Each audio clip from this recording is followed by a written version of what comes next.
దాదాపు అన్ని కోరికలను విడనాడి చివరకు ఏ ఒక్కదాని ఎంతో మమత్వం పెట్టుకొని క్రమముగా మరలా బంధనములలోనికి దిగజారిపోతూ ఉంటారు. అదే కదా, అన్ని కోరికలు తీసి ఉన్నా సరే ఇప్పుడు మనకి విశ్వామిత్రుడు అలాంటి వాటికి ఆ స్టోరీలు ఎందుకు వస్తాయంటే ఆయన అంతా కష్టపడి అంతా సంపాదించిన ఒక్కసారేమో ఏదో మెయిన్గా తో వివాహ సంబంధంలో పడిపోతారు. మళ్ళీ అతను సంపాదించిన తపస్సు అంతా పోతుంది.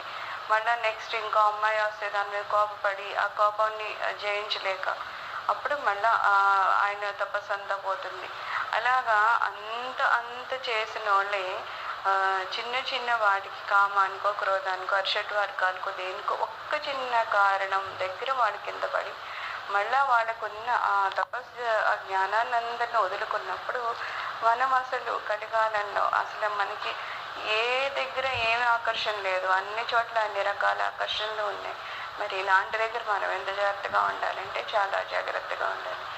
అలాగే నిజంగా చాలా జాగ్రత్తగా ఉండి నిజంగా మనము మనల్ని కంట్రోల్ చేసుకోగలిగితే నిజంగా ఆ భగవంతుడే ఒక గురు రూపంలో మనకి మంచి దారి చూపిస్తారు. మోక్షం కూడా కలికాలంలో నెగిటివిటీ ఎంత ఉంటుందో, వ్యతిరేకత ఎంత ఉంటుందో భగవంతుడు ప్రార్థించుకోవడం కూడా అంత తేలిక అంటారు. ఎందుకంటే ఇక్కడ ఎక్కువ కాలం కాకపోయినా తక్కువలో తక్కువ చేసినా సరే నిజంగా భగవంతుడి మీద ఏకాగ్రత చూపిస్తే అతి తొందరగా భగవంతుడు ప్రీతి పొందుతాడని చెప్తారు. కలి వచ్చేటప్పుడు ఇదే క్వశ్చన్ వస్తుంది, ఎందుకండి కలి వస్తే మంచోడు కాదు కదా, ఆ కలిని ఎందుకు ప్రవేశపెడుతున్నారు, కలియుగం ఇప్పుడు అవసరమా అని ఒక క్వశ్చన్ అడిగినప్పుడు భగవంతుడు ఏం చెప్తాడంటే కలిపురుషుడు మంచివాడు కాదు, కానీ కలిపురుషుడు రావడం వలన సజ్జనులకు మాత్రం చాలా మంచి జరుగుతుంది. ఎందుకంటే ఇప్పుడు మనం చూస్తాం కదా ఈ త్రేతాయుగంలో ద్వాపర ఇవన్నీ ఏంటంటే వాళ్ళు తపస్సులు అవి చాలా కొన్ని వేల కాలం అది చేశారు.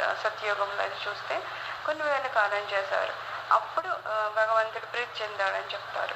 అదే కలియుగంలో మాత్రం చాలా తక్కువ సమయం ఎవరైనా సజ్జనులు భగవంతుని పూజిస్తే దేవుడు అతి తొందరగా ప్రీతి చెందుతారంటారు. ఎవరికి? సజ్జనుడికి.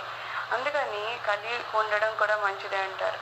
కలి వలన కలి ఎక్కడెక్కడికి వెళ్ళనని చెప్పాడు, ఎవరైతే సజ్జనులు ఉంటారో ఎవరైతే భగవంతుని నామం చేస్తూ ఉంటారో వాళ్ళ జోలికి నేను పోను అని చెప్పారు.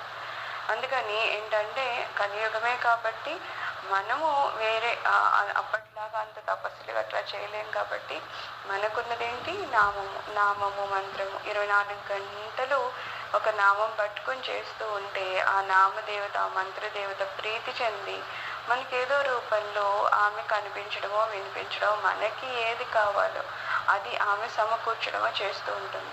ఎందుకు ఇందులోకి వచ్చాక మాకు అంత బాగుందండి, పరిస్థితులు చక్కబడుతున్నాయి, మా మనస్థితి బాగుంటుందని అనుకుంటున్నామంటే ఒక దేవత ఎవరైతే ఆ మంత్రదేవతను మనం పూజిస్తున్నామో ఎవరినైతే తలుచుకుంటూ ఉంటున్నామో ఆ దేవత మనకు కనిపించకుండానే మనకు కావాల్సినవన్నీ ఆమె చేస్తూ ఉంటారు.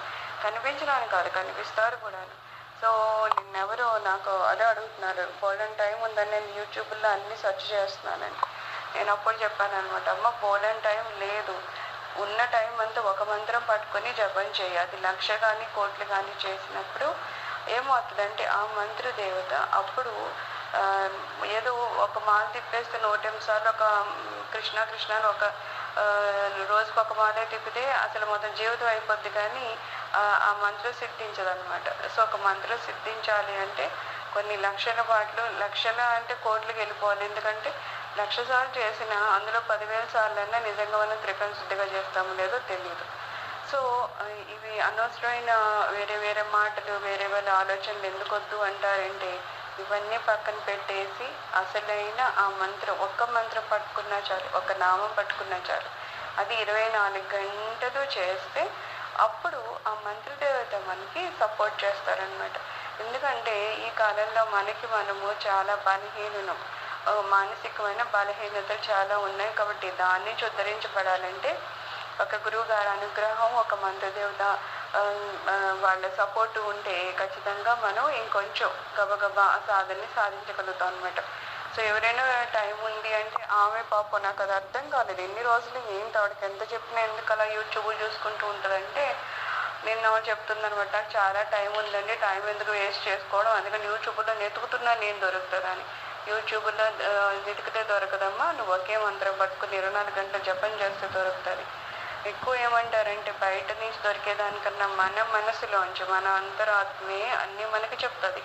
ఏం చేసినా ఒక క్వశ్చన్ తీసుకొని దానికి ఆన్సర్ దొరకలేదు అంటే ఆ క్వశ్చన్ మైండ్లో పెట్టుకొని మంత్ర జపం చేస్తూ ఉంటే ఏదో ఒక టైంలో మనకి తెలియకుండానే లోపల నుంచి దాని ఆన్సర్ మనకు వస్తుంది.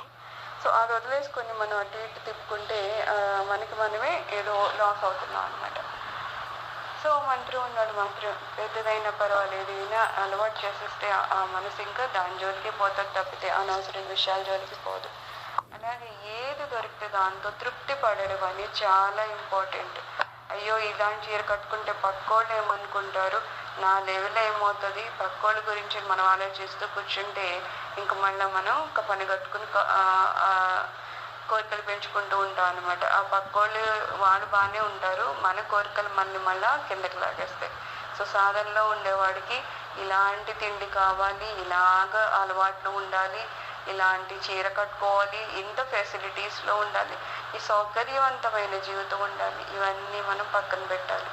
ఎందుకు ఇవన్నీ పక్కన పెట్టాలంటే అవన్నీ పక్కన పెడితేనే మనకి కావాల్సిన సహజసిద్ధమైన ఆనందాన్ని మనం పొందుతాం. ఎప్పుడో చనిపోయాక ఏదో దొరుకుతుంది కాదు, ఏ క్షణంలోనే మనం మహదానందాన్ని పొందుతాం అనమాట. అది తెలియని వాళ్ళు ఆ బాహ్య ప్రపంచం వెనుక పరిగెడుతూ ఉంటారు.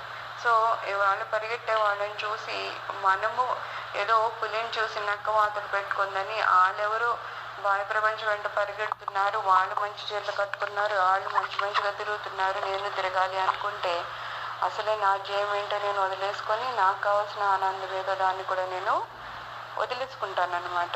సో మనకి జ్ఞానం అనేది దేవుడు ఇస్తున్నాడు. ఈ రూపాల్లో భగవంతుడు మంచి మనకి మార్గాలు చూపిస్తున్నప్పుడు ఇవి వదులుకొని మళ్ళా అజ్ఞానంలో పడిపోయి వాళ్ళు ఏదో చెప్పారు, వీళ్ళు ఏదో చూస్తారు, వాళ్ళు ఏదో అంటారు అని చెప్పేసి మనం అలా పరిగెడితే మనం కావాల్సిన ఆనందాన్ని మనం దూరం అవుతాం అనమాట.